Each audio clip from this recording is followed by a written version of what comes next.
Hello and welcome to the training on how to use the Five Alive Student Assessment Tool. My name is Nicolette Hunter and I am joined today by my colleagues from Social Policy Research Associates, Kira Enriquez and Mika Clark. Before we begin the training, I want to take a moment to make sure we are ready to go.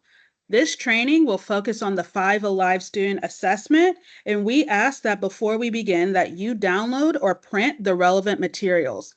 These materials can be found on the online toolkit housed on the San Jose Public Library Foundation's website. The materials include the training workbook, the user guide, the Five Alive assessment, and the Five Alive rubrics. We will primarily be working out of the training workbooks, which you may wish to print or download, but we will also refer to the user guide some if you wish to follow along there as well during the training. While you are gathering materials, you may want some markers, crayons, pens, or something of the like as well for a later activity. Lastly, this recorded training is meant for group use. If you are completing this training as an individual, feel free to fast forward past the group discussion segments. Well, let's go ahead and get started then. Once again, I want to welcome everyone to the space. We're so glad to have you here and joining us in a deeper discussion around the CEL tools the ad hoc committee has been working on. For those of you who might not be familiar with the ad hoc or the tools, the CEL ad hoc committee is a group of community of practice members who are interested in developing better ways to assess social emotional learning and expanded learning programs. They developed two tools for that purpose: a staff survey, also known as the CEL 5 Alive Staff Survey, and a student CEL assessment instrument, also referred to as the CEL 5 Alive Student Assessment. From the original construction to piloting and now finally sharing with the wider community, these tools have aimed to understand how students are receiving CEL programming. Both tools would ideally work as part of your CEL programming or continuous improvement cycles, but we will have discuss how to implement for such purposes at a later training. Today, our goals are that everyone here can become more familiar with the CEL 5 Alive Student Assessment and learn strategies for administering the assessment. So to that end, we will start with a quick review of the CASEL framework, which is the theoretical foundation of the assessment. And then the remainder of our time will take you step by step through the assessment process. We have a lot to cover, and we are hoping will all engage with us throughout this discussion today. To help set you up for success, let's set our intention and get our mind, body, and heart ready for the next hour or so. I'll now lead us through our icebreaker to help us with that. We're going to start with a short guided meditation to help ground us and get us ready for these activities we have planned today. Feel free to turn your camera off or close your eyes for this activity if that makes you feel more comfortable. I'll leave it up to you. We will begin the audio now. Begin by bringing your attention in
Welcome back.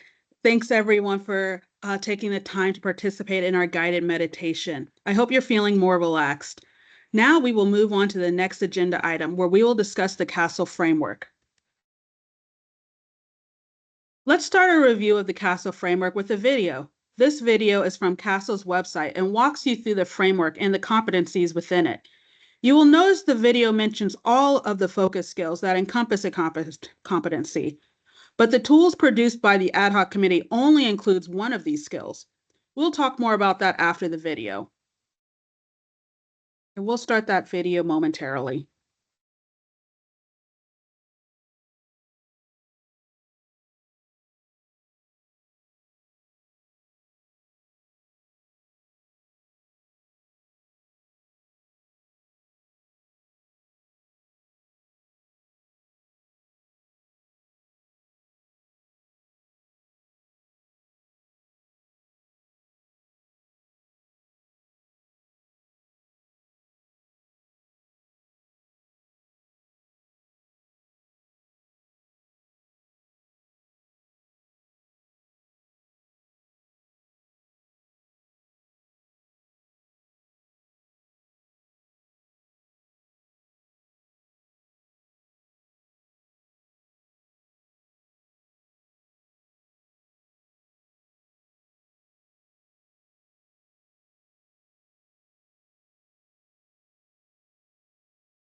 As we just saw in the video, there are 5 competencies in the CASEL framework, and each competency has multiple focus skills.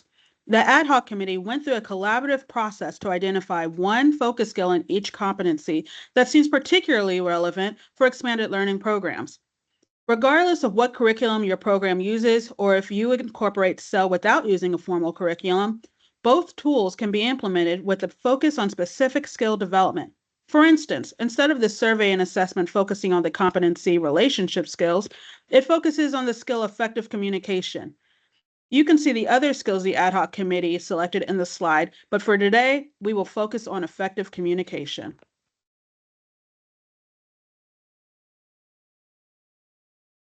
Now that we have reviewed the larger framework, let's dive deeper into effective communication. We will do this first individually and then in small groups.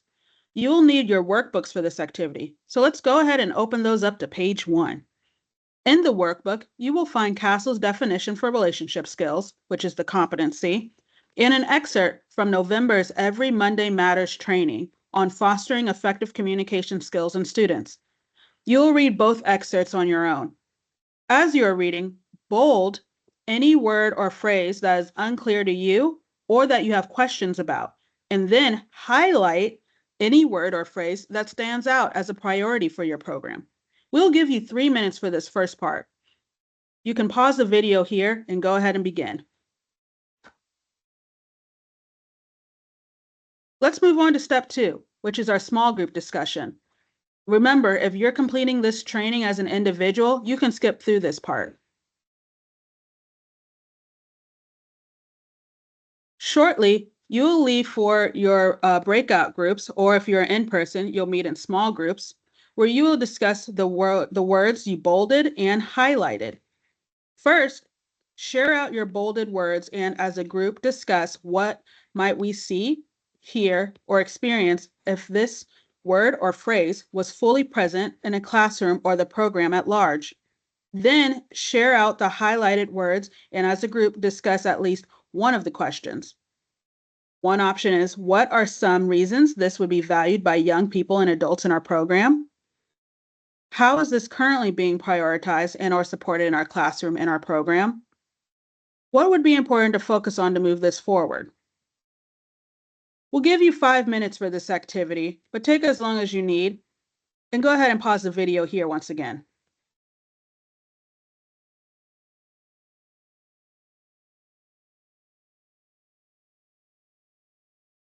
Now that we have reviewed the framework, let's explore the tools connected to it. As discussed, there is the 5 Alive student assessment and the 5 Alive staff survey, and they're both connected to the same focus skills. To help with the administration of the tools, we've constructed a user guide. The user guide is a document that will give staff a deeper understanding of the tools, as well as provide tips and strategies for administration and the sense-making that follows. If you haven't already and wish to follow along, please pull out your user guide. Today, we will focus on the 5 Alive student assessment chapter of the user guide. Each focus skill-based assessment contains 3 activities that students will work on. First, they will respond to a multiple choice question. Then they'll complete a drawing or writing prompt. And then it concludes with a discussion where students reflect on the drawing or writing portion of the assessment. In the slides that follow, we'll discuss and complete activities that align with the assessment steps as outlined in the user guide. I will pass it to Mika now to lead us through the first 3 steps. Thanks, Nicolette. So first, with step 1, as a program, your team should determine how this tool will be integrated into your after-school programming. So spend some time thinking about what you hope to get out of the tool. Is it a chance for students to reflect on their own growth? A chance for individual staff members to assess how well their students are understanding the concepts?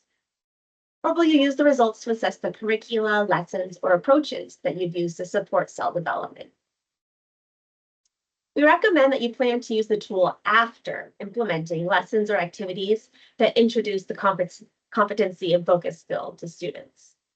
For example, you might use the compassion and empathy assessment after a month-long unit on social awareness. Knowing how you will use the assessment may help you determine the right timing for administering it. But we'll talk more about this step in our second 5 Ally training, specifically for program directors. Once you understand how you will use the assessment, you're ready for step 2, determining assessment logistics. You'll want to decide if students will complete the assessment individually or in small groups, who will administer the assessment, and when the assessment will occur. You'll also want to determine if you will need to bring other staff for coverage, or if there are any other challenges that you might need to consider or prepare for. We do recommend that staff who are familiar with students administer the assessment. That helps students feel more comfortable, and it also allows staff to draw on their knowledge of students to help probe when asking the reflection questions, to make sense of student responses, and to more accurately score student responses. In the week or so prior to doing the assessment, the instructor who will administer it should have time to review the questions and the rubric in advance.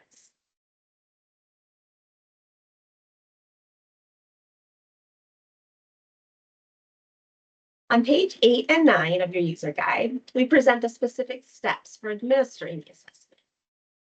First, tell students about the assessment and review the instructions.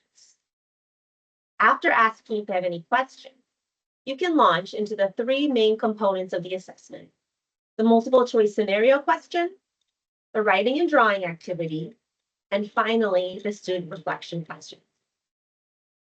Now, we're going to take some time to look a little more closely at each of these components. So first, we start with a short scenario that a student might be familiar with, and then some options about how a student could respond. This is a bit of a warm-up to get the students thinking about the competency and vocab skill. In this case, they're given a story about Sasha and Peter, who get into an argument about school, and students are asked to select the responses that demonstrate good communication. I'll give you a minute to read through the question.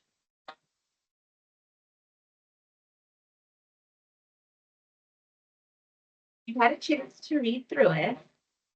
What could you learn from this question, or from how students respond to the question?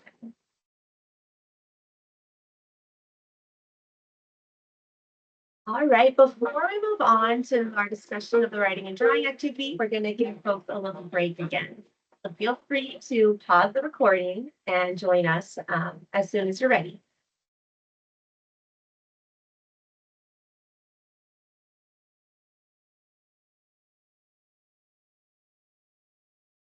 Welcome back.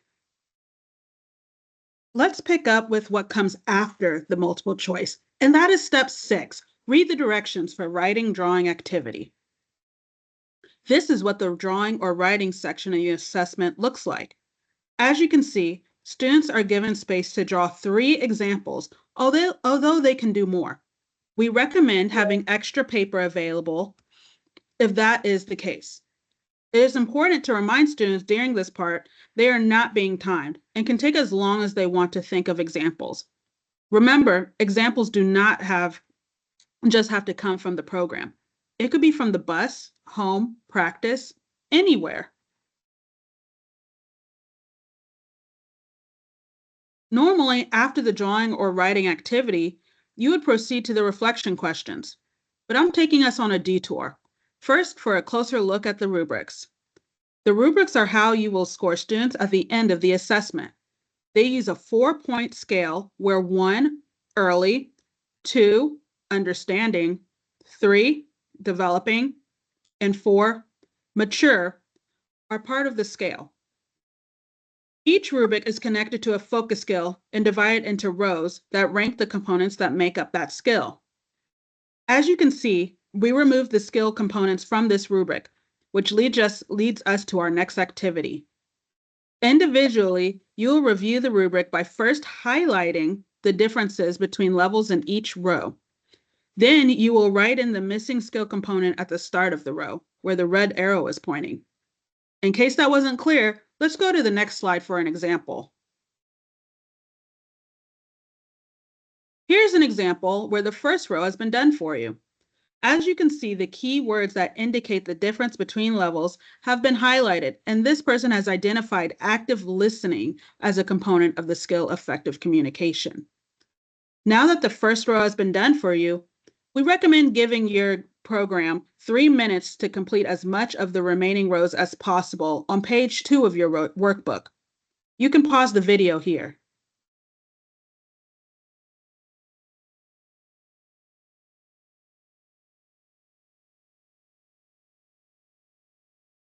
Hopefully, that exercise gave you a chance to connect deeper with the rubric.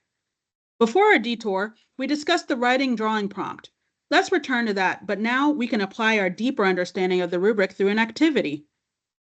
This activity is on page 3 of your workbook. In pairs, you will draw or write an example for what a 4, a 3, a 2, and a 1 would look like for effective communication. You only have 5 minutes to complete your drawings or writings, so feel free to divide up the work as you see fit. For instance, maybe you draw for a score of 4 and 3, and your partner draws for a score of 2 and 1. If you're struggling for inspiration, we added a table of examples from the rubrics to page 4 through 6 of your workbooks. You can pause the video here to begin this activity. Again, we recommend 5 minutes to complete the drawings or writings.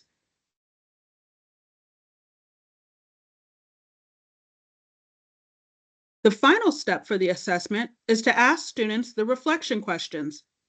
As you can see on this slide, we have 3 questions with some follow-up questions attached. In general, the reflection questions ask students to explain the focus skill in their own words, explain the example they wrote or drew, and ask students about their experience participating in the assessment. Instructors can choose whether to include or exclude the questions asking about the assessment experience being enjoyable. Instructors can and should add probes when they assess students. In other words, it may not be enough to ask the questions as they are written. You may need to follow up with why. Can you say more about X, Y, and Z? Or how did you feel in that moment, etc. Because good probing requires active listening, it may be hard for some staff to give their full attention to that conversation while also taking notes.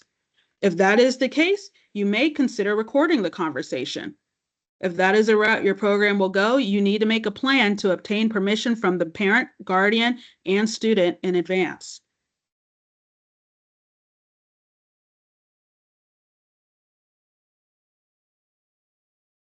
Since I just finished talking about how important probing is when doing the reflection questions, let's practice.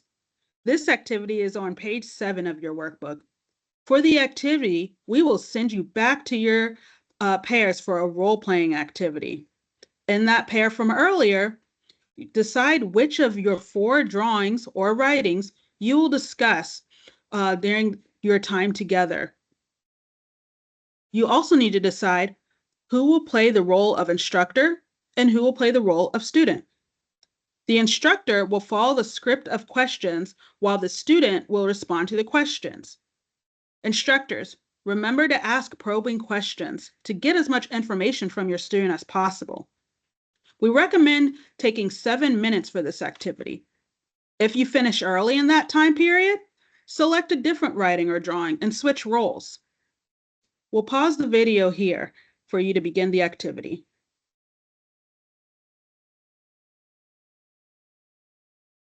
Now that you've completed the assessment, the only thing left to do is score. Let's talk about assigning a score for the student assessments. Please consider every aspect of the assessment in addition to any personal experience with the student when reviewing the rubric and assigning a score. The score assigned to the student should be a single whole number. Please don't score using decimals. If you are unsure between 2 levels, say a level 2 or a level 3, then skew towards the lower score, leaving the student with more opportunity to grow. Lastly, document the results of the assessment using the data collection tool to help inform programming.